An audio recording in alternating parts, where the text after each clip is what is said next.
Welcome everyone to the 8th episode of Across the Decades. I'm joined by Davis. You don't mind? Flip over the hourglass. Sounds good. We'll do a little cheers. Salud. There you go. Salud. Oh, that was a good one. That's good. Yeah, that's a good one. Oh wow. You ever had Victoria? No, I never had. It's a nice wheat one. It's I think it's the same distillery, I think, or what is it? Bottle. The same company as Modelo. Okay. But for a while they used to actually only distribute in Mexico, and then It has the word Modelo on it. Yeah. So. In Spanish it's called cervecería. I don't know what the word would be in English, but yeah, it's pretty refreshing. It's good. Yeah, it's good beer. And then, actually, you might actually recognize the scent. I have a little combustible here for those that can't see. Oh. A little incense. Oh, hold on. It's pretty strong. It'll catch fire. Okay, well, I'll get it as we're talking. Yeah, that's fine. So, I guess a good place to start is, if you want to kick us off, how did we meet? How did we meet? I mean, this would be 2018. So we'll also mention someone else later on in the podcast who's the person who introduced me to you, so Creets, who's a mutual friend of ours. So I ended up rooming with him when this is like my second year in Chicago. And I think that year I think Creets might have invited you over or something of that nature. Can't remember for like what occasion. Maybe we're just, going out or just pre-gaming or something of that sort. And yeah, my first impression of you, I remember, is this dude can dance. He's got the jive going and can't stop, won't stop. And I also met your lovely wife Jackie, who's also a good friend of mine. And I think through that, that opened the door to. Everyone's probably heard this word so many times, Bolingbrook. Oh yeah, infamous. Infamous, and all the offshoots from that. So yeah, that's how we met. And my first impression, you're a very intellectual guy. Great conversationalist, and can talk about anything, like literally anything under the sun.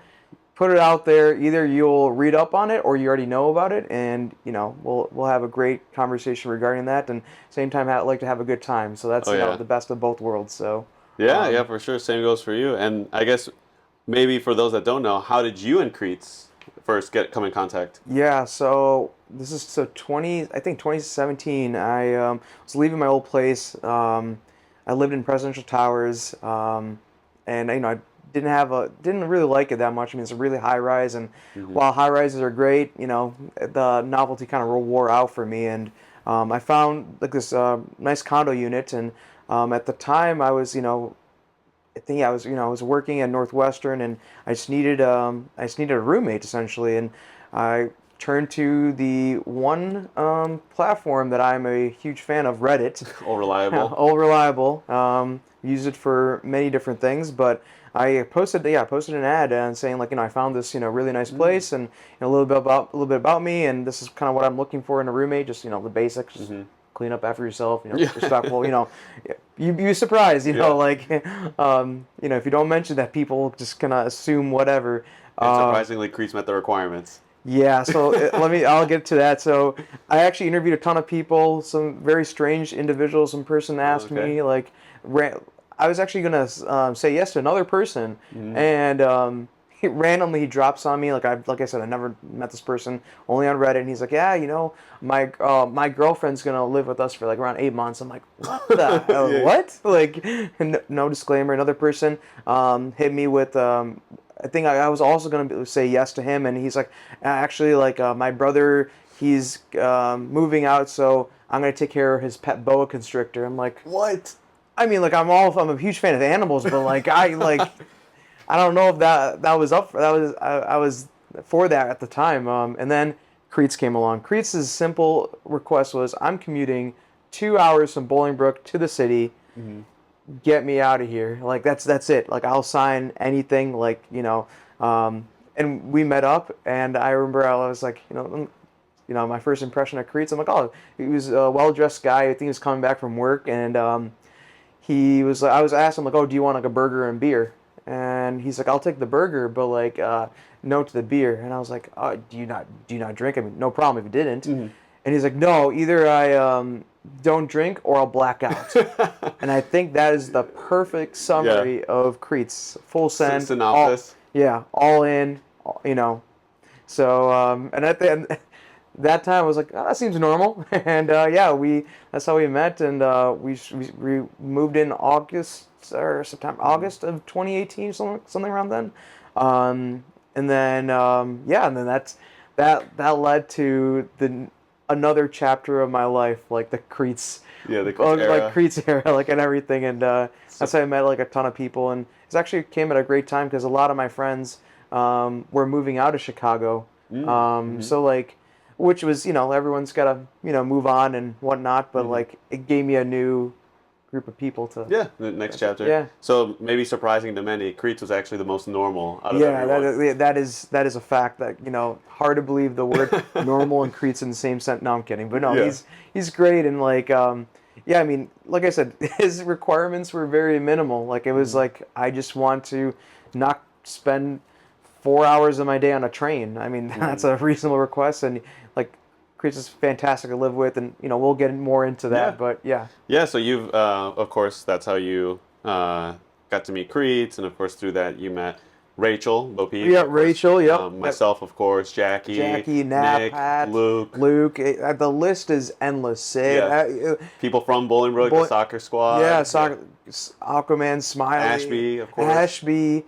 Oh my God. I mean, Coco, Zoe. I mean, the list is like endless. I was like, good Lord. Like I'm like, sometimes I look back and I think just through one person, like a whole another world is just kind of opened up, and grateful for that. Honestly. Yeah, and I guess for those of us that haven't lived with Cretes, you had the experience of living with him for, what was it, 4 years? Four and a half years. Yeah. What would be something maybe surprising, or maybe like a quirk that maybe people that, obviously we spend a lot of time with Cretes, but not in terms of like actually living with him? What would be something that maybe like stands out? You're like, huh? I mean, one word to describe Cretes is unpredictable. Like, like, I mean, in the best way possible. Like, you'll never know what you're gonna get. you're gonna doesn't lock the door. Yeah. Oh, maybe he doesn't. I think now his door auto locks. No, door auto locks. Yeah, Cretes had this habit of keeping our door unlocked. Granted, to be fair, like we lived on the 9th floor. I mean, the odds of someone actually breaking in, but at the same time, like our TV and the PS4 and everything's right at the door. I mean, and I have the habit of always locking, and everything just because. I think we all do. Yeah. And I mean, there's like things like that, but like that didn't matter to me at all. I mean, I just ended up locking the door, and I remember a few times, like I remember he would be out, and I'd come back, and I locked the door, and he's like, hey, are you inside? Because I left my keys, and I left the door unlocked. I'm like, for sure. Yeah. And so luckily I was there. But no, living with Cretes every day is another journey. It's like another. It was great. It's like, he's one of my best friends now, and then Rachel. Well, thank God for Rachel. I mean, there's definitely. I mean, seriously, crucial asset. Crucial, absolutely crucial, vital. And you guys would watch movies, right? Like we'll watch movies like Cretes. I think Rachel too. They're big fans of horror movies. I am not. I prefer to go to bed happy, not. Sweating. Any movie that for me, when I see it says based on a true story, I'm like, nope. Yep. That's gonna be hard to convince me. But no, they convinced me, and I got it. I saw The Conjuring and never saw before. That was a couple other films. That I would never show to a significant other or recommend. I mean, at your own risk. But we'd cook. Met his parents so many times, like mom and dad they're like my second family, and shout out Ashby. During 2018 we moved in, then 2020 the pandemic hit. We're all stuck inside. I think that time I got even closer with Cretes, and like got close to Ashby, and then my friend Rodolfo, his brother Seb, and then my buddies Nick Hill. We all would pretty much during pandemic time from 9 p.m. or 10 p.m. to like 2-3 a.m. we play Warzone. Like, because that's all we could do. Like we're working remote, and we can't, go out, there's all these, restrictions and stuff. So we just game. And I got so close with all the other guys, even though they were like, in different parts of the country or the world actually, because we would just talk. Yeah. And yeah, Creets was, he got me into Warzone. I never owned a PlayStation or gaming system before. That was your first gaming system. That was my first game. Like growing up, we had a GameCube, but it was okay. it was controlled by my dad. Like as in, like you could only play, so very minimal. But that wasn't mine. It was like me and my brother and sisters. But the PS4 was the first one that I owned. Online experience. Yeah, that's I like I said, I played on the PC like some games. And yeah, I learned Warzone is hard, and I will not disclose my KD on here just because don't want to make a complete embarrassment of myself. But and I got him better. You had a lot of heart. We'll say that. I had heart. I had so heart. So much heart. I'm that guy. Like everyone's got like 10, 15 kills. I somehow am still alive because I'm hiding in a bush, and everyone else is dead, and I somehow clutch up, or I'll be that random useless person that'll just somehow show up and maybe I'll clutch it up, or maybe I'll get second. Nice little highlight reel. I mean, that's what keeps the game interesting too. Yeah. You also don't want to get into an environment where everyone's just trying to win all the time and then it's super competitive. Like you guys sounded like we're having fun. Yeah, we're having fun. I mean, yeah, we want to win for sure, but like, we're just having fun. So living Creeds is fantastic, and through that met a ton of people. That's why I'm here today, honestly. Right. That's literally why I'm here. There's like I said, I don't know how. Sometimes I think my life with people that have come into my life, how would I would have met them if not for either attending that institution or meeting that person on through this channel, or like going to the same school, whatever it may be, or job, like it's crazy to think. Yeah, how quickly you can get to know someone just on a whim. Even flashback to the episode with Jackie, we talked about how just in the hallway, her not saying hi to me is actually how we ended up talking, which is crazy to think about. But yeah, you guys were living together for maybe 5 years, or almost 5 years, and then ultimately you guys went several ways in terms of you ended up moving home, right? Crete stayed in the city. But throughout all this, I guess before I move on too quickly, you were also doing your master's at the time? Yeah. Your first master's, right? This is my second. When you in 2018? Yeah. Okay, so do you want to walk us through I started my first, but at U Chicago, yes. Yeah. Yeah, walk us through your academic accolades, your achievements, and then where you are today. I don't know if I would call them achievements. I mean, my dad would have a different word for them. Indecisive, maybe. So let's see. Like in high school, like I was, an okay student. I wasn't like top of the class, but I was like, I would say the upper half, whatever you want to call it. Played sports. That was like a big thing for me. My school, like where I grew up, like was very like not much diversity, like at all. So I was the only Indian kid, and the stereotype for Indian people, will either play tennis, make cross country, will be your person for fixing IT problems. Like that's the stereotype. Yeah. I didn't hit any of those things. Yeah. I played football, rugby, water polo, lacrosse. I like contact sports, wrestling, a huge part of my life. Like contact sports were my thing. That's why I think people have asked me, why don't you play soccer? I had no patience for soccer. Like I see someone flop, I see someone whine, I get pissed off. Like, you'll give them a reason to flop. I'll make sure they stay down there. Like when my dad sent me to like a soccer camp, I got red carded literally my first match because I literally picked up the ball and threw it at somebody. I don't even remember why. Like I said, I had like a bit of a temper growing up, like when I was younger. Then like that dissipated and everything. But at that time, did you do like wrestling? Sports? Yeah. I did other sports like wrestling, and then then the high school level, middle school. I was at high school level. That's when I got into other like lacrosse. Team-oriented sports. Yeah, team-oriented sports, and I was like I wasn't I don't know, college material, I would say, or anything like that, but I held my own, and I got the respect of people where they're like, I went from the kid from being picked last to like, top 5 pick. Oh, nice. Whatever. How much? Like, were you a big guy back then, or? Yeah, I was. I people are like, oh, like you're look like a pretty strong guy. I was stronger then. Now, Oh. yeah, now injuries and age. I'm in my 30s now, so like it Takes a wears toll. it definitely takes a toll. Yeah, then I was lifting a lot. I did some bit of powerlifting. I did like a meet or two. Yeah, I was stronger then. Like my physically Mm. peak years were like high school, beginning of college. Now I'm just looking for maintenance longevity. Sure. Like You're that's doing it. running now. I'm running. I know. I hate running. I hate running so much. And yeah, Hey, it's good to curb that will. Do with the things that yeah, make you uncomfortable. Yeah, Yeah. yeah, yeah. What were you? I guess what was your peak powerlifting weight? Either deadlift, Oh, bench. so there's in competition, and then there's also like an unofficial, like at the gym or Sure. whatever. So in competition, peak bench was 385 pounds. Nice. Um, Wow. but then I hit unofficially, so like in the gym during training session, I think 390 or 395, one rep. That's crazy. And then my strongest is squat. I've been able to squat. Like my lower body is stronger than my upper body, even though I have like a frame that's just Hmm. genetics.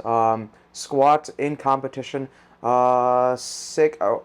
675. That's crazy. Yeah, What? I think maybe maybe 665, 675, somewhere around that range. One rep max. And I was doing this at a body weight of 100 and 175, 180. Wow. Yeah, so You were an animal. That I was was yeah. yeah, that was crazy Yeah, weight to be putting up at that. I've squatted before and like deadlift where like I've popped a blood vessel, like like I've not recommended. I look back and like I was like, what was I? Yeah. I wasn't going to Olympics or anything. It was Sure, but more so, still. yeah. And then deadlift, most I've ever deadlift, conventional. I don't do sumo. Let me like No sumo. no sumo, Yeah. like conventional, like the good Lord intended. Yeah.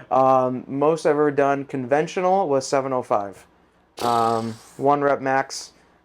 This was college, and I've never been able to hit that level. I've always hit below that, even unofficially. Like right now, I deadlifted like a couple weeks or a week ago 405 for a couple reps. So that's the max I'm gonna go. I'm not gonna these knees and shoulders and everything. I've seen better days, and I'm not trying to. The barbell I'm sure was bending Yeah, at yeah. the 705. I had a shirt that said, "If the bar ain't bending, you just pretending." And I had a shirt like, yeah, I was really into like the powerlifting, culture. Mm.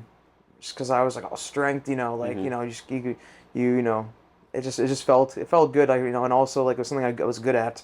That petered off over the years because of injuries, or just In, you found in other interests? injuries, timing too, like to maintain like that cadence of intensity. You need to be lifting at least 3 to 4 times a week. Mhm. Recovery, and at the time I was coached by somebody too, Mm. a person who's like I forgot, international powerlifting league IPL person, and Mhm. he gave me a training plan and like put me on there and came to my meet, and yeah. So I still have like the notebook and the notes, but to get to that level, it's just a lot of time commitment. And I have other interests in life and would like to A lot of pursue that. calories, I'm sure. Yeah, I mean calories, strength. It's and like I said, I'm doing this with a belt, and sometimes I'll have like wrist wraps and stuff like that Mhm. for gripping. Just a lot of chalk, So just like time and everything. Rather like now I invest in running shoes, and Mhm. that's better off for me. The Hokas, the on running. Yep, exactly, Nice. exactly. But then I guess, yeah, circling back, Mhm. of course, congrats on your recent graduation. Yeah, thank you. Yeah, do you Thank you. walk us through, yeah, Yeah. your academic career? Yeah, sorry, I got completely off trail. No, no, no, you're good. Yeah, like so went to Michigan State. There I double majored. So at the time I was like, oh, I'm gonna be a doctor, like most brown people, or I were like a lawyer, engineer, or something like that nature. It's a good North Star to have. Yeah, yeah. But if you're not really passionate about it, not the best place to like kind of end up. But but I studied microbiology and like molecular genetics and also engineering too. But I like biomedical engineering, but they didn't have that kind of major at the time. Um, and I wrestled for one semester. I walked um, on the Michigan State wrestling team one semester only, and I blew out my knee. So there is the downfall, and I think the follow after a couple months rehab, surgeries, I tore my rotator cuff, trying to make a comeback, and yeah, that was it at that point. But yeah, then after that, I was like, okay, what do I want to do? I don't want to do medical school, or like I was like, I wanted that path, but I wasn't sure what am I going to do. And at the time, I found employment at the Cleveland Clinic in Cleveland, Ohio. That took me to my next academic / career trajectory. I was interested in healthcare, but not the practice of it, but maybe the delivery of it.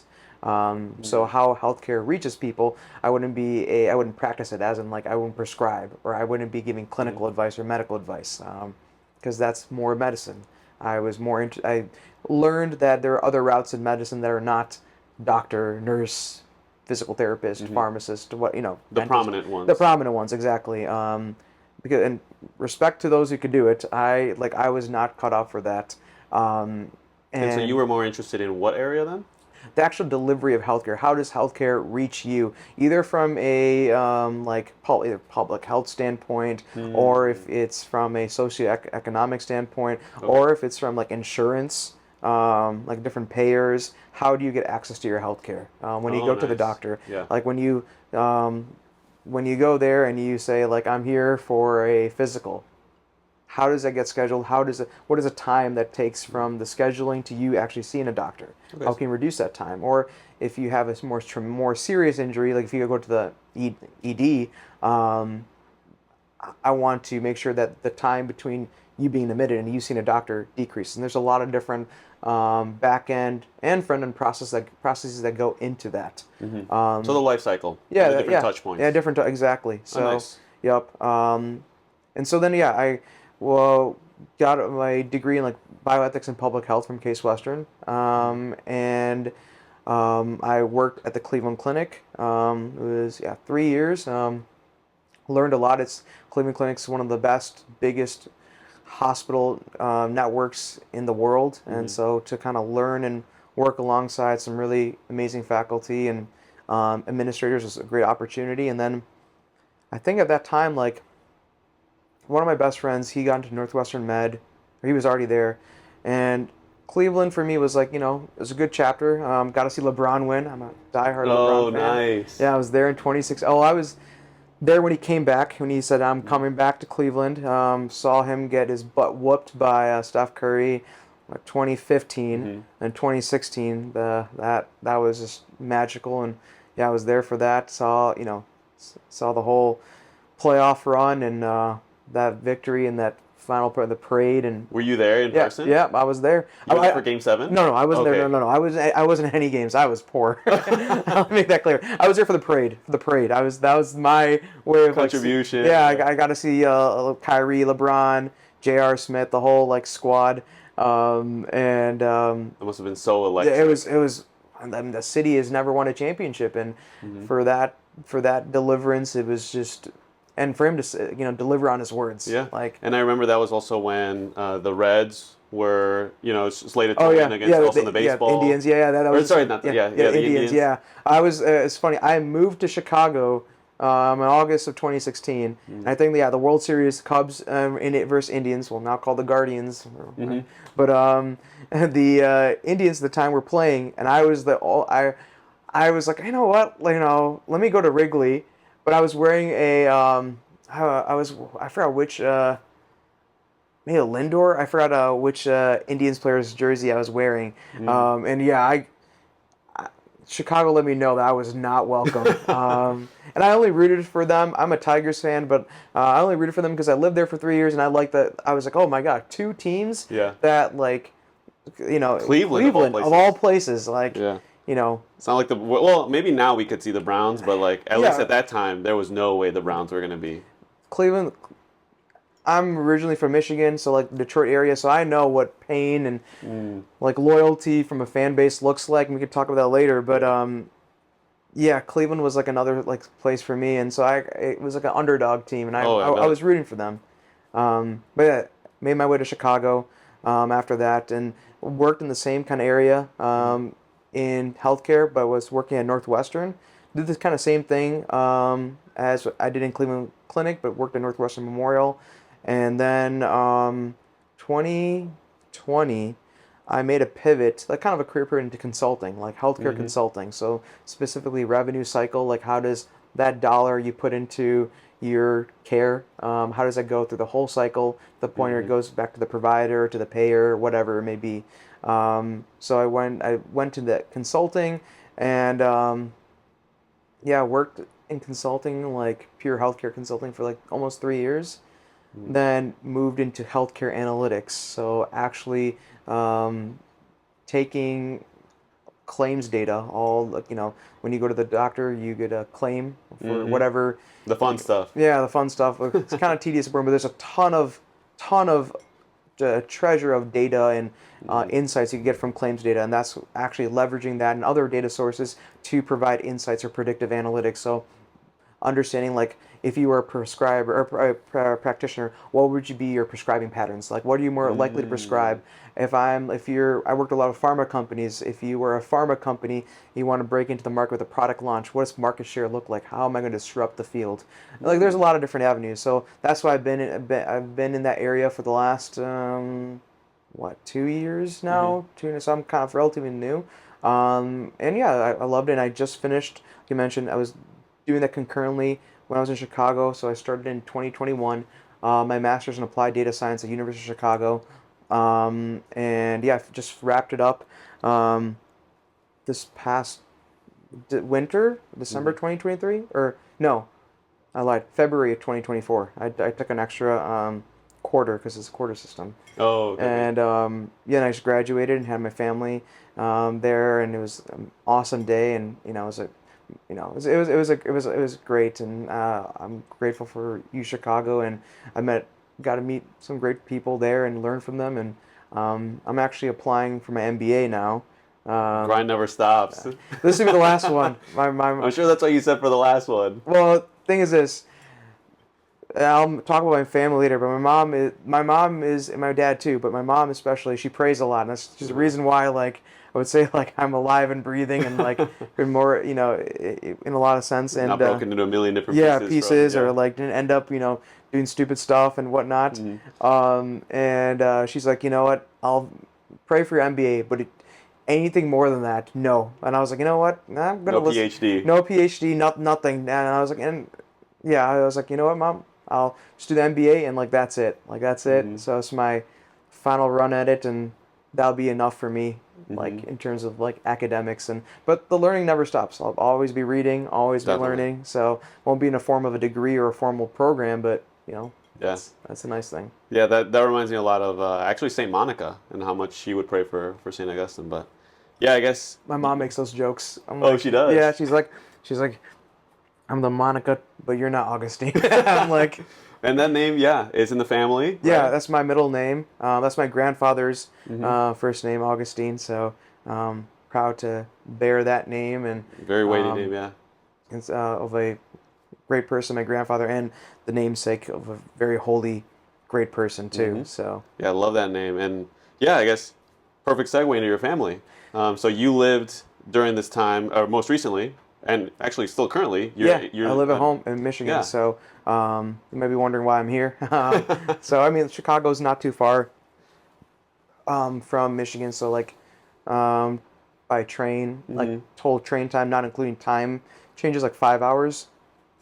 Not too bad. My brother and sister-in-law live here, and a lot of my friends live here too. Mm-hmm. So in the summertime, Chicago you can't beat. Can't So beat it. it's great to come, and I'll talk about this too. My girlfriend actually Nice, also lives yeah. here too. So it's More reasons to come. yeah, it's all the more reasons to come. Chicago has always had my heart, and you know sooner or later I'm coming back home. So Yeah, and so your parents, they're in the suburbs right now. in Michigan. So we live in a small town like Macomb Shelby Township.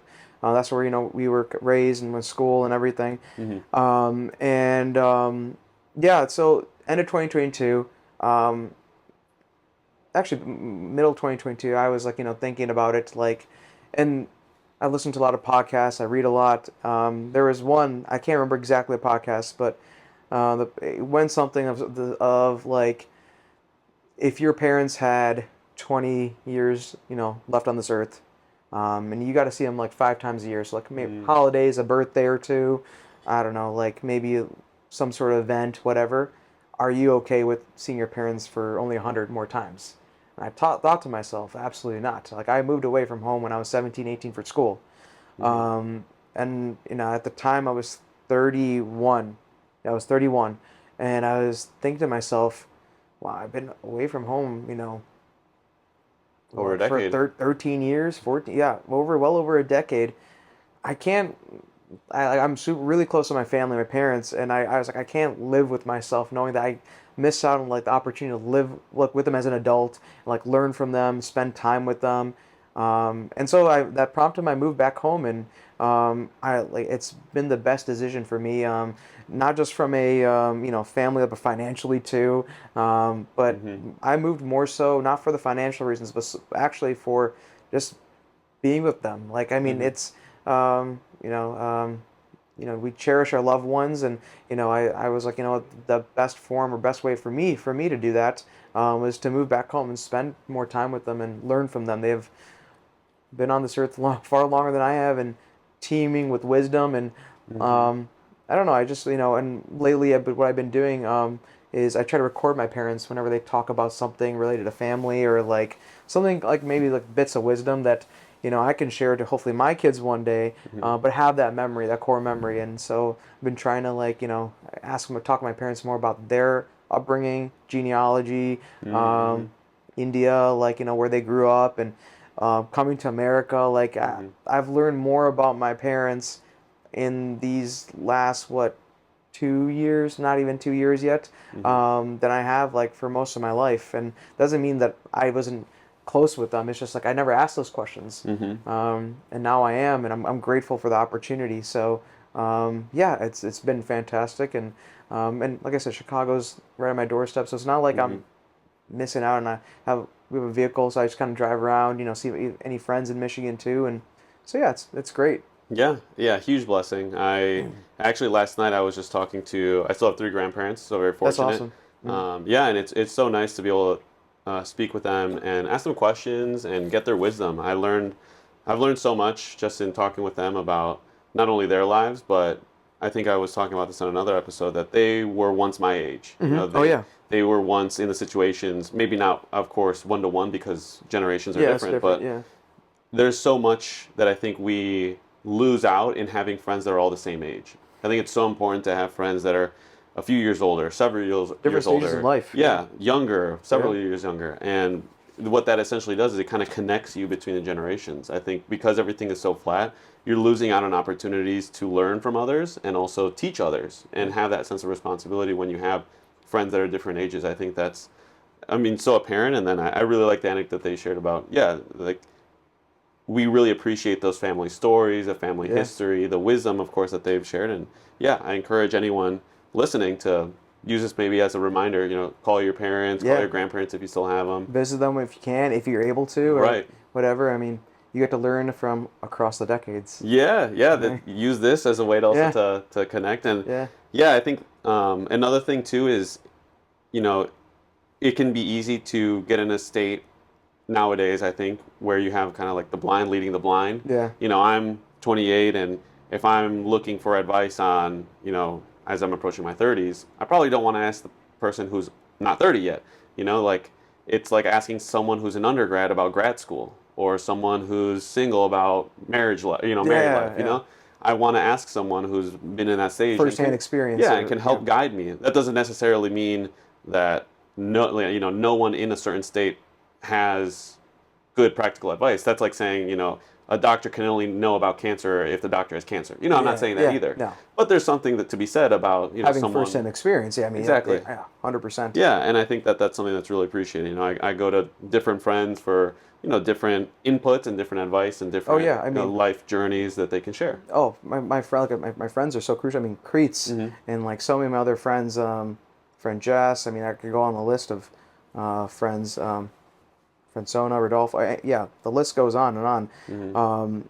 Rachel too, and like they, I I won't get too into this, but like, and I've been in my fair share of not so great relationships, and how much friends have been crucial to kind of helping me see like when things are going awry or whatever, like, especially when you can't see for your life, wearing those rose tinted goggles, and you're living in a la la land, and you're ignoring the signs. I mean, that's people are looking out for you, and like I think that's friends and family in unison are so crucial.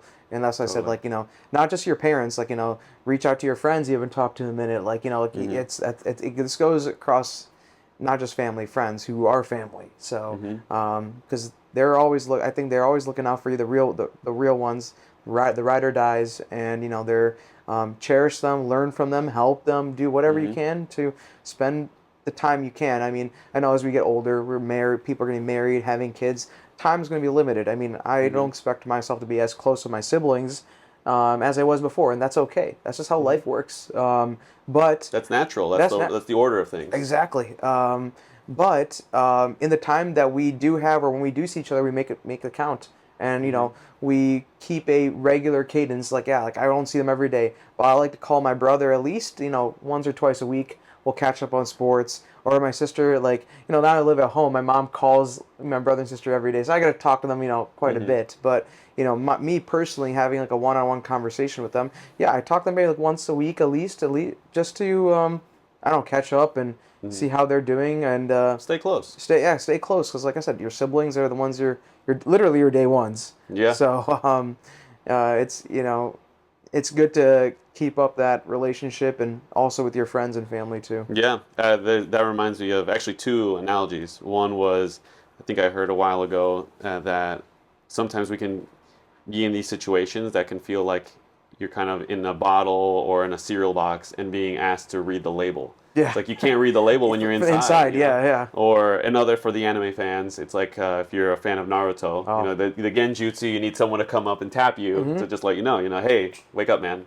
And those are ways that, of course, getting more eyes on something, sharing feedback and opinion, super valuable. Yeah, multiple views, learn from something or someone. Yeah. Yeah, and of course, so we touched on this briefly, but your parents are very faithful. Like they are. Yeah. I think I would say, and correct me if I'm wrong, they would classify themselves as Syro-Malabar Catholics. Yeah, Syro-Malabar. Whereas you and your siblings would maybe be more Roman Catholic. Yeah. So where we're from in India, the southwest portion of India, so very tip. So St. Thomas Apostle, as it goes, came to where my family is from. Doubting Thomas? Doubting Thomas, yep, indeed. My dad's namesake. His name is Thomas. And he came to India in 52 AD. And he brought some folks over and also performed some, conversions too. And like I said, I don't know if my family was one of the initial ones. There's no way for me to trace it, but that's how the story or lore kind of goes. But then the Portuguese coming in the 1500s, that was definitely the point where they made sure that strong revival. Yeah, strong revival, Catholicism would reign, and whatnot. So yeah, we've been Catholic for quite some time. I would say my parents, we were very strong Catholics, and where we're from in India is called the Malabar Coast. And the type of Catholicism, Catholicism as a whole is a very diverse faith. You have different ethnic groups. We follow Syriac rites, so our rites are more Eastern Catholicism, Syriac. So what that means is if you go to a traditional Catholic mass, there's gonna be certain I would say, sacraments or practices or prayers or Liturgy. yeah, exactly, liturgy, songs, whatever that are being done in a certain order or cadence too.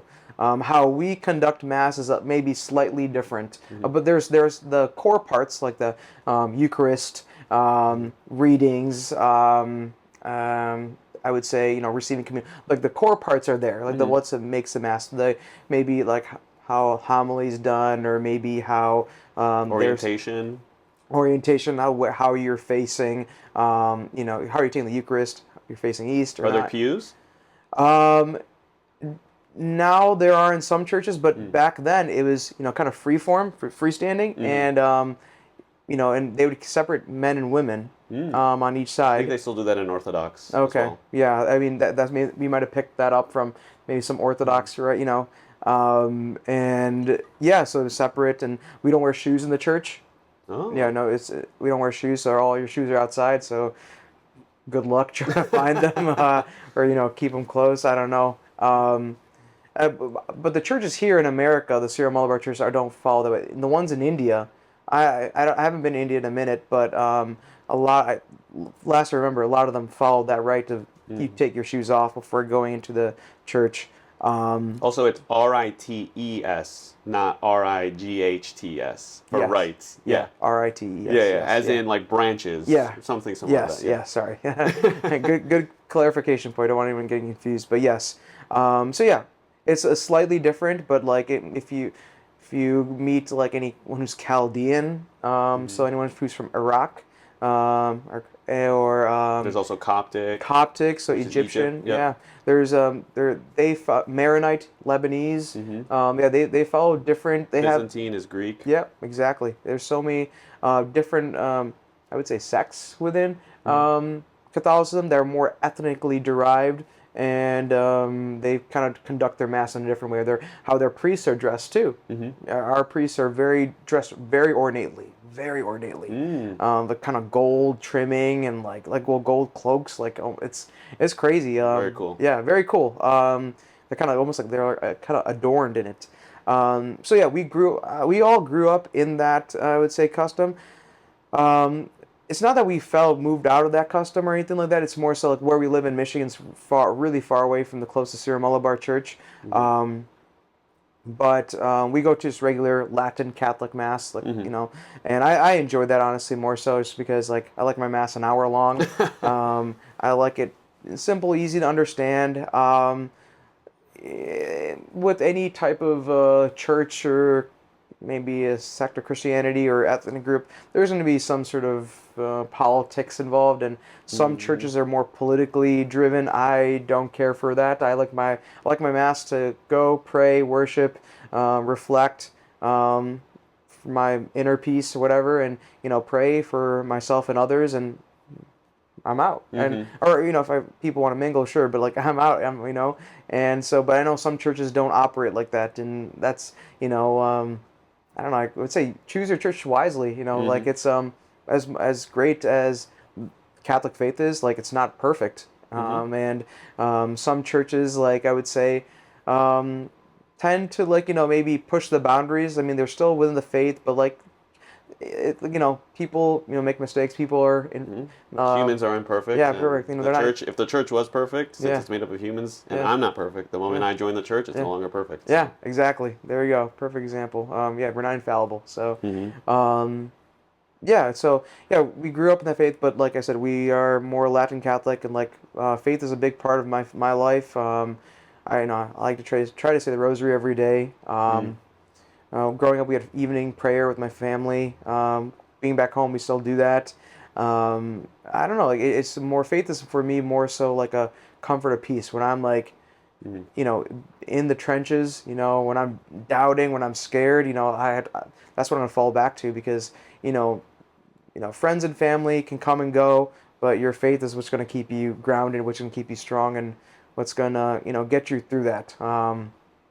There's John 16:33. It's in this world you will face trials and hardships, but embrace those challenges, knowing that through me victory is assured.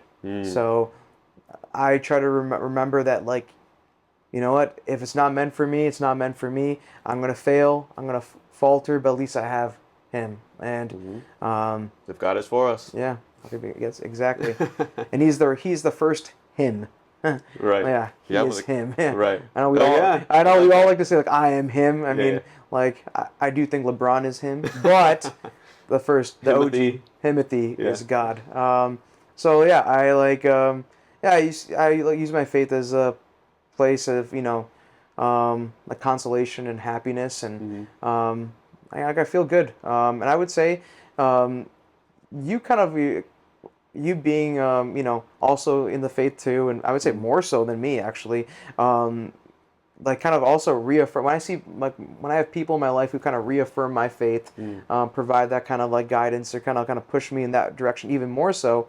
That makes me really happy, and so it's great, seeing, having that from you, and going to church with you when I'm here, and like and with you and Jackie, and like it's that also is like such a really nice thing to have. Oh, for sure. Yeah, I mean, it's great to have you join. Now Jasmine joined us.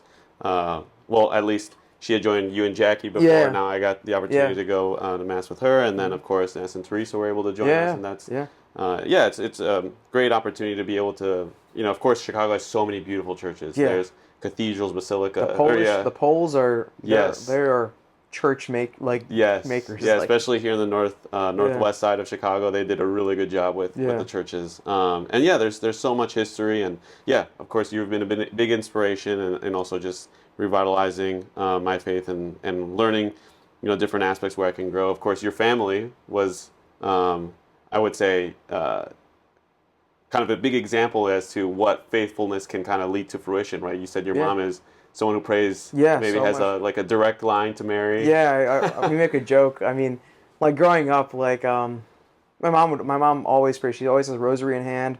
Like God bless her. Like I sometimes see her falling asleep praying the rosary. She says so many, like over 100 or maybe plus. Like I'm not even kidding. Like she said for me, like Wow. when I've like in times of where I didn't know where I was going in my life, she'd always remain steadfast with prayer. My dad too, but my mom is. We can all agree is like that person is the anchor in terms of like providing us the faith and really kind of showing us that faith is something that you discover for yourself. And she's also that kind of person, which I love, is she doesn't broadcast her faith when she prays. She like when we are like looking for her mom in the house, we're like, where is she? She's like, oh, she's like upstairs in the room, closed door, literally like. And like at least in the Bible, like when you are praying, don't be like the Pharisees, bellowing in the streets. Go to your inner room, lock the door, and pray to your heavenly Father in secret, and He will listen to you in secret. And my mom is literally the embodiment of that. Literally, she is very low key, and she prays for myself, my friends, anything, and she does it all in secret. And I truly believe that's like the epitome of like what prayer should be. The devout life. Yeah, the devout life, and that, like I said, that's helped me. But like I say, she has a direct line to Mary. I like literally there are so many times where like in grad school or exams, me, my brother and sister, we'd be like, oh mom, like either we studied or we may have procrastinated a bit, and we're burning the midnight oil, and we're like, mom, like, can you pray for us, and everything. And she's like, no, it'll be okay and everything.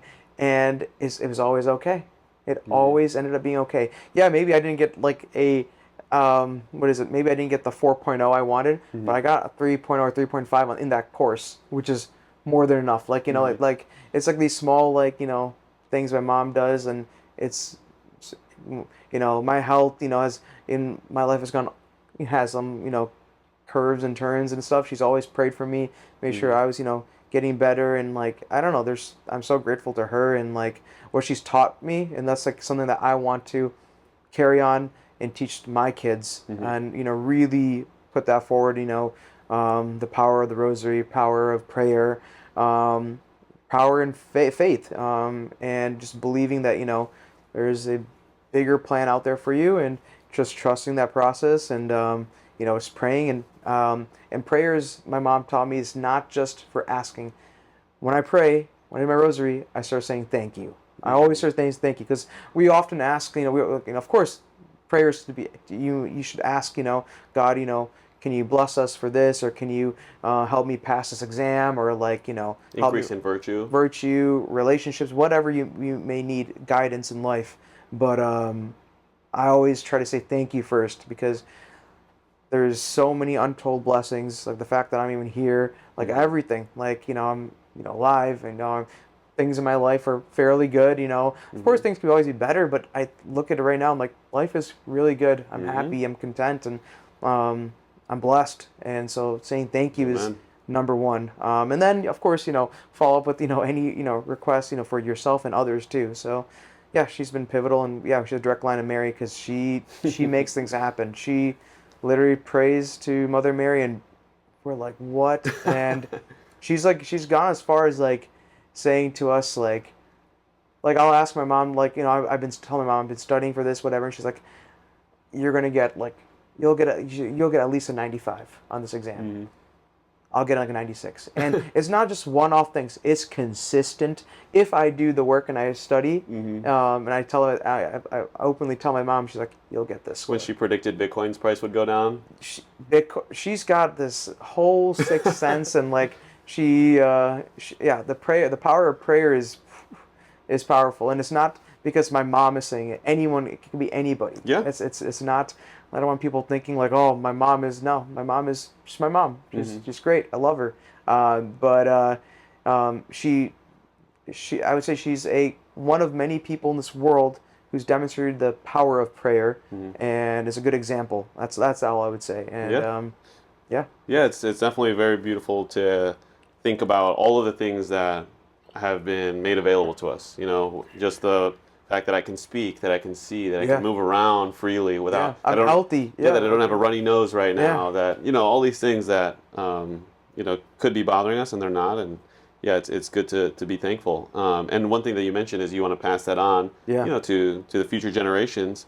It's one thing to live in that environment and kind of grow up with it, but it's another thing to make it your own. Yeah. Why, or maybe at what moment do you think it kind of became your own, or for someone who, let's say, the world will say, you have high academic achievement, you're very intelligent.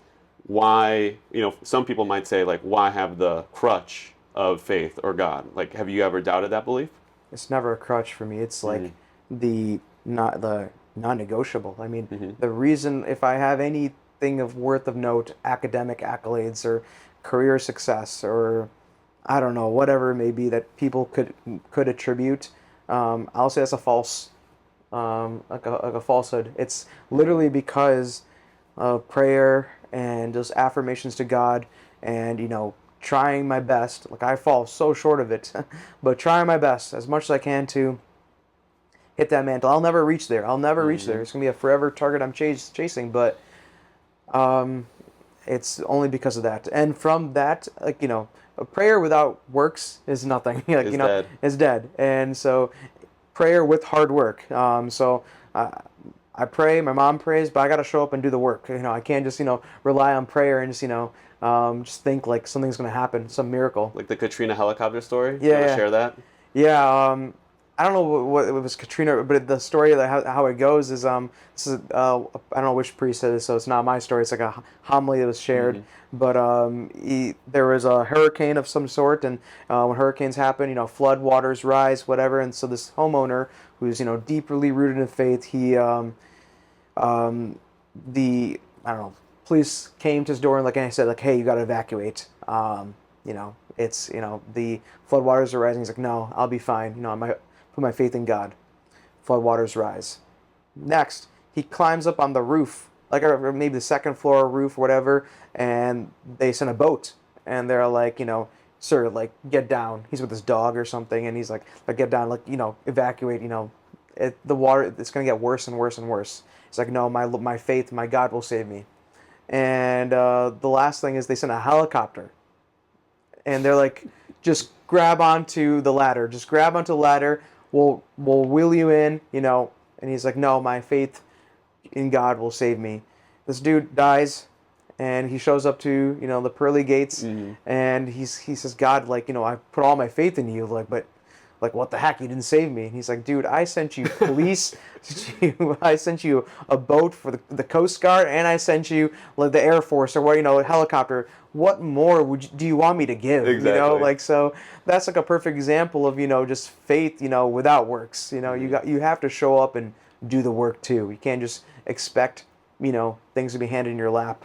I mean, miracles can happen, but miracles are often supported by evidence in your own life of, faithful works or like, working through others. yeah, working through, exactly. So, Yeah, I think the faith isn't just a mental assent, Yeah. right? As they say, even demons believe. Yeah. It's one thing to believe or say, I believe this or I believe that, and essentially have it be this role play, this acting in a way, Yeah. where it's not actually material, but it has to instruct and inform the way that you live.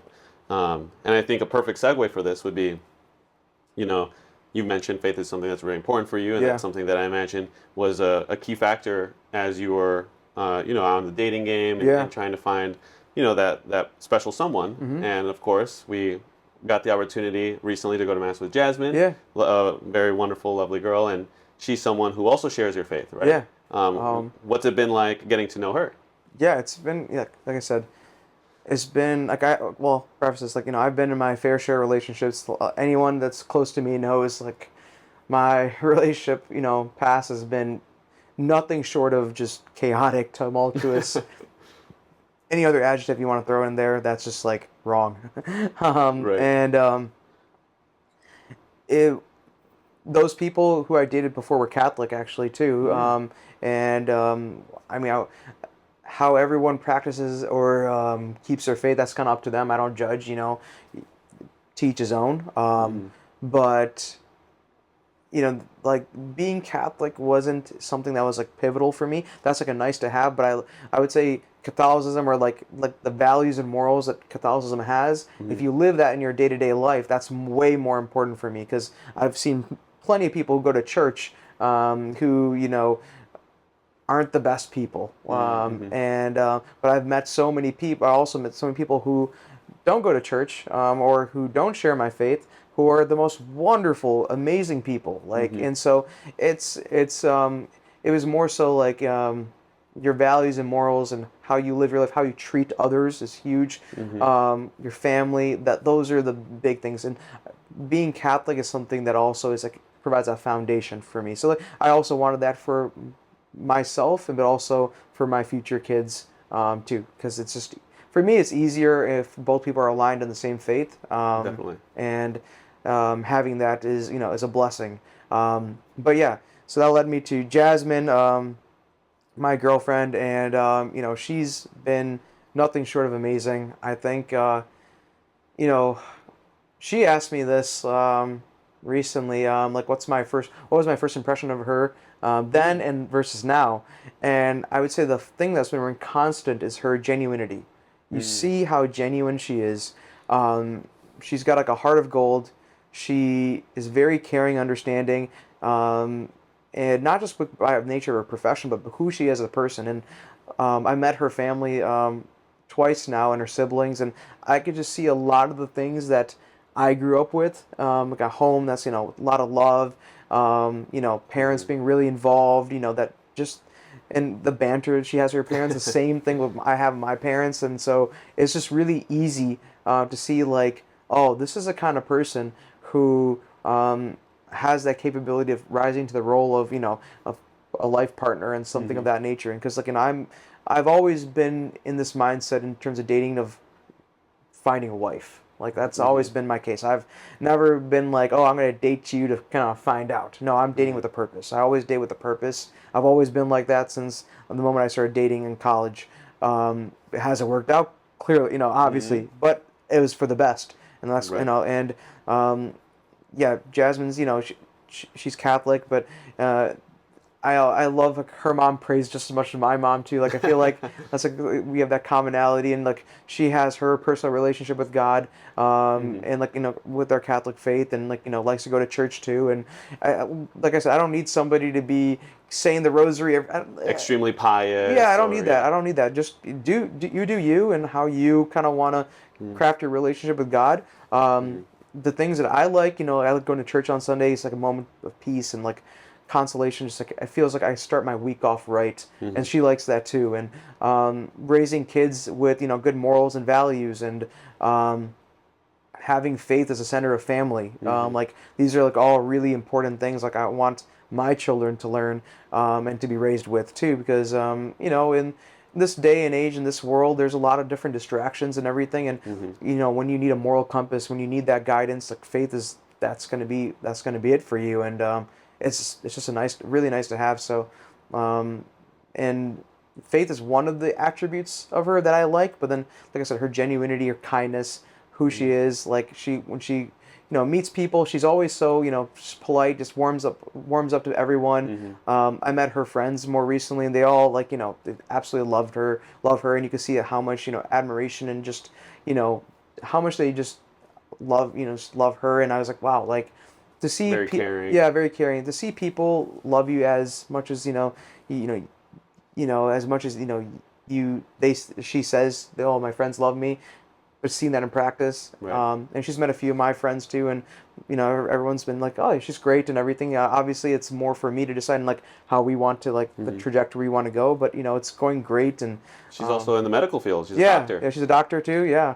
And her all her siblings are either finishing medical school or starting medical school. So pretty much what the joke is, like, her family is like everything what my parents wanted. All me, my brother and sister. Although my sister ended up in nursing, so Okay. she's the only one that like kept true to what she wanted to do. But like, no, Jasmine, like her siblings are great. Like, I mean, to go in the medical field, to be physicians is like another beast in itself. So like, so much respect for her, because I know work ethic, and that's there because you don't get there by luck. Yeah. You don't Flunking your way. Yeah. you don't get there by flunking your way, and you don't maintain that license or that career longevity by doing the least. You gotta do the most. So Yep. yeah, so there's like so many different attributes of her that like really Aligned. aligned, and just made me feel like, yeah, this is the person. And like I really I want to date and continue on that path. So yeah, I mean, so far everything's absolutely amazing. I can't wait to see where the next couple of months and so along, and take ride this to the sunset kind of thing. Yeah. Many blessings, and that's yeah, I like that aspect that you said about there's one thing, again, going back to, like, mental assent of just saying like, oh yeah, I believe, Yeah. and not actually acting on it. Yeah. Versus some people, whether or not they believe or don't believe, they do act Yeah, in a they way act, that's very moral and courageous or virtuous. Yeah. And having that alignment in the home is so important. I think as people get older and they start to get married and come to the realization of, again, it's not just me marrying this person, it's my family and your family coming together and two creating a families. new family, Yeah. right? And then you have to act appropriately, right? Unfortunately, nowadays, because everything is so flat, it's really difficult to discern, like, oh, should I prioritize maybe like this friend or my mom or my wife or like my neighbor who's having a hard time, like, Yeah. and there is a natural order to things. And of course, as Catholics, we say that it's God, God first, then your then your spouse. wife. Oh yeah, go ahead. Yeah, God, wife, your children, and then your parents and their sibling. The parents, Right, siblings family, thing. yeah. And my parents taught me that, all three of us, that from a very young age. And doesn't mean that like you're shunning your mom or saying like, oh, never talking to my mom again, or my kids don't mean anything. I think you put God first and you put your spouse next. That should be the order, because that's the example you want to set to your kids. Because when they hopefully want to find a life partner one day, and when you set that example and they see that how much mom and dad love each other, and Yeah, you everything. learn to love through that relationship, and exactly. also it kind of humbles you. And Yeah. saying like, it's not just, for example, with Jackie and I, we also talked about this. It's not me arguing one point and her arguing another point. It's us coming together and saying, okay, there's a third person in this holy matrimony, right? Yeah. And saying, I don't need to be right. You don't need to be right. It's about what's actually right in an objective truth. Yeah, sense. it's you and Jackie versus whatever the problem is. Right. You guys are a team. Like we come together as exactly. one flesh. Yeah. Like my dad always says, like, what's stronger? Like, I think he said, what's stronger, 5 fingers, or no, was it 5 or 5 or 1? And I was like, I would say at the time I was like 5. And he's like, this is 5. This is 1. And I was like, oh, man's right. Yeah. Like when you throw a punch, you don't go like this. You'll break your fingers. you throw a punch with your knuckles and your arms extended, and your the force driving from your hips, like it's all one. You don't want to be divided. Exactly. Pray for unity. Yeah, exactly. Yeah, all of those things are so important, and I think that's where many people nowadays can feel so unmoored and detached because they get, as you mentioned, told various things from the world of there is no truth. Yeah. It's whatever you believe is Your right. your wife's replaceable. Yeah, I was like, there's crazy things online. Yeah, just to even think that, put that out there, Yeah. for me it's blasphemy. Like, Yeah, it is. I can't stand that. Like, obviously, no one should be in a relationship that's toxic or a marriage. I get that for sure, but that shouldn't be where your first thought goes when you have a disagreement or a conflict. Like, work it out. Yeah. No, totally. And I think, I know we're going to be wrapping up on time soon. One thing that your family is, or a big part of your family, are the Detroit Lions. Yes. So this year, well, let's start with last year. Unfortunately, a bit of a heartbreaker the way that it went out. Yeah, can't say I'm not surprised. With the Niners. Yeah. They did put up a great fight. Unfortunately, the result wasn't what you guys were hoping. Yeah. Where do you see the Detroit Lions going this year? Okay, so this year I think we've solved some of our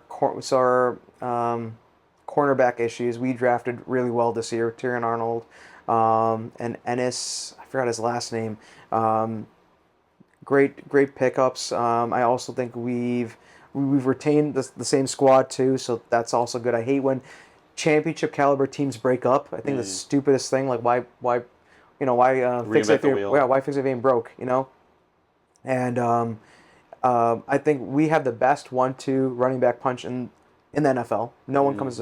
I mean, yeah, you have Christian McCaffrey, the Great White Hope, and all these amazing running backs who are like standalone. But Jahmyr Gibbs and David Montgomery, best 1-2 punch in the NFL. The only other one that would come close, and I love him so much. Nick Chubb. I drafted him last year, and unfortunate season, stupid Steelers had a blow at his knee. It was on a week 2, week 3, and him and Kareem Hunt, they were also a fantastic 1-2 punch. I don't know how Nick Chubb's going to be this year post injury. I think he's had many injuries before, so I foresee him just crushing it. But yeah, Lions are the best 1-2 punch in terms of running back. We have a great offense, loaded offense. Amon-Ra St. Brown. Amon-Ra, Sun God. So many points. Yeah, on so fantasy. many fantasy. And Jared Goff, the city's now behind him. Like, he had a kind of rough kind of entrance, but no, Detroit's fully behind him. Our offensive line, defense, Aiden Hutchinson. I mean, like, the list goes on. Like, in terms of talent, and I think this year we can make to the NFC Championship. There's the Chiefs. As much as I hate them, they are inevitable. They are inevitable, and they are prime, ready to win another one for the trilogy, which should be, man. I don't want to see it, but it could happen. The 49ers are also looking good. The Eagles have Saquon Barkley now. Like, the Eagles are also looking good too. I know they've lost Jason Kelsey and some offensive one other offensive lineman, I don't remember, but a guaranteed first down. Yeah, guaranteed exactly. So I don't know. But the Detroit Lions, I think we'll make an NFC Championship. After that, I think we have good. We can make it to the Super Bowl. I don't know if we'll win though, just because, being a realistic person, we were up 21-3 or 21-0 at the half of the NFC Championship against the 49ers, and somehow we just forgot how to play football in the third quarter. So many drop passes. Man. How do you feel about Dan Campbell's play calling? Oh, I mean, see, I love Dan Campbell. Everyone gives him so much crap for not taking that field goal in the NFC Championship. When you take high risk, high reward. I mean, everyone applauds him when he took those high risks and they paid off. Of course. When it didn't pay off, everyone's coming at him. I don't see it that way. He has risked more and has gained more than he's risked more and lost. So, in my book, he's amazing coach. And awesome. Second to Joe Mazzulla. I love Joe Mazzulla. Yeah, he's making waves right now. Yeah, he's making waves. And all the Celtics team are. Yeah, Celtics. That's Another great team. But yeah, Dan Campbell. They give him the name MCDC, Motor City Dan Campbell. Yeah, he was there for their 0-16 season. He played that year with the Lions, the first NFL team in history to go 0-16, and to see him at the stage and his electricness and I Fans love love him. oh yeah, we are devout, followers and rooters of Dan Campbell. So yeah, I think the Lions will definitely repeat this year. I think we can win the championship, the NFC Super Bowl. If we win, oh my God, that I will. That You'll be in Detroit. oh, I'm already in Detroit. I'm already there. Like Yeah, I've yeah, already yeah. lived there. Yeah. So yeah, I think that's Great. One last thing I wanted to ask you, because I know you're a big fan of history. You love history. Yeah. And as of course we touched on, faith is a big part. I wanted to ask, who's your favorite saint and why? My favorite saint. Oh man, that's like choosing between my children. Right. Oh, I would say my favorite saint. Oh, mm, trying to. Oh man, This will live on for posterity forever know, and ever. And then I know as soon as we cut the camera, you're gonna say, I'm "Oh, gonna I say- can't believe I didn't say I this." forgot this person. Yeah, Yeah. yeah, yeah. Oh man. I mean, when I got my confirmation, Maximilian Kolbe was my patron saint. Um, oh man, oh man, you picked the worst possible question to ask me. Or the best. The best, yeah, Yeah. the best. Because honestly, any saint would be it's an amazing man or woman, but I don't know. I maybe yeah, Maximilian Kolbe. I don't know. I'm gonna hold strong to eighth grade Yeah. Davis and stick with that. Even though after this cuts, I'm gonna be like, Yeah. but no, I think. Well, yeah. Actually, Oh, good. oh maybe John Paul II. I don't know. JP2? Yeah, JP2. We share the same birthday, and I've always had that. I don't know, like affinity, like something like he's been that man of the people kind of thing. Yeah, actually, I'm gonna go with JP2. Why do you pick JP2? Where he started his humble beginnings, like he I think was it first grade or second grade, the day of his Holy Communion, he found out his mom died. Like I don't even know, as a young child hearing that information, like Devastating. I don't even know what you're gonna do with that. And then day of his Holy Communion, his mom, I don't know if she made his Holy Communion like outfit dress or whatever, but like he was looking forward to that, and to be received with the worst news ever. And then later on, he lost his dad, his brother, so literally no one in the world, and he survived Nazi Germany. I don't know if he was part of the Polish resistance. I don't want to misquote or say something incorrect, but I know he was giving masses during that time underground. He, with Mother Mary, single-handedly defeated communism. I mean, like. Instrumental in also the Berlin Wall coming down. Yeah, Berlin Wall coming down. I mean, just so many things he has impacted and helped with and done modern day. And I think he's also canonized more saints than any other pope too. Yeah, I mean he's I think the third longest reign or second Yeah, longest third longest reign. Yeah, Yeah. after like Pope Pius X, tenth and maybe a Leo. some There's Clement. So I don't know. Oh so, yeah, maybe Clement. I don't know who it is, but yeah. So he's done the most, and he's one of the younger popes, and so like I don't know. I think such a huge huge person just in this world, but so humble too. And in our day and age, relatively speaking, right? Yeah, Like, exactly. He was shot. What was it in the early 2000s? No, Or- no, in 1980 something, Okay, 80 maybe something, so. I think, yeah. Yeah. 80 something, he was, shot, and he, Oh yeah, he was shot, but then obviously his tenure ended. Yeah. In the 2000s. yeah, he forgave the person that shot him, went to the prison, like, that guy apparently converted to Christianity, like, I mean, I was like, for someone to shoot you, I mean, I'm sorry, I'm a Catholic, if you shoot me, I'm You gotta forgive. You could seek forgiveness with God. I'll send you there. And I'm kidding. I'm kidding.